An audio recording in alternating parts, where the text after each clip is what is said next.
نحمده ونصلي على رسوله الكريم أما بعد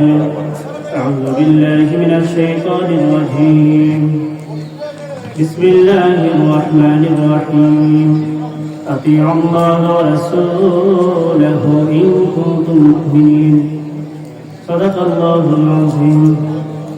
قال رسول الله صلى الله عليه وسلم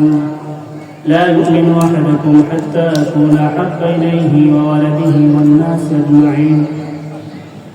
فقد قال الله تعالى في شان حبيبه مخبرا وآله وأصحابه أجمعين اللهم بارك لنا في رجب وشعبان وبلغنا رمضان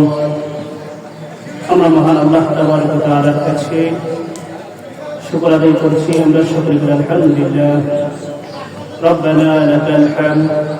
حمدا كثيرا طيبا مباركا فيه আল্লাহ তাবারক ওয়া তাআলা আজকে আমাদেরকে ঐতিহ্যবাহী চারিপাড়া ঈদগাহ ময়দানে বিশাল বড় একটি তাফসীর কোরআন মাহফিল এই মাহফিল হইল ব্যস্তের খানা এই দুনিয়ার মধ্যে আমরা এসেছি দুনিয়ার শুরু থেকে ধরা যায় 4,543 বিলিয়ন বছর আজ পর্যন্ত কত মানুষ এই দুনিয়া ছেড়ে চলে গিয়েছেন আমাদের নবী শেষ নবী মুহাম্মদুর রাসূলুল্লাহ সাল্লাল্লাহু আলাইহি ওয়াসাল্লাম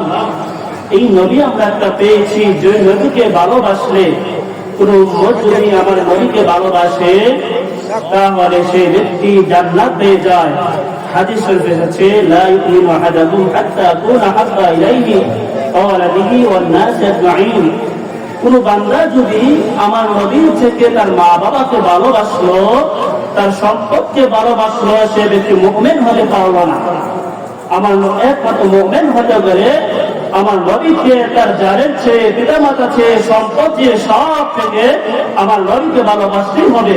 তাহলে সে ব্যক্তি কোনো মুমিন হতে পারবে মুমিন হতে গেলে তার কাছে 5টা গুণাগুণ থাকতে হবে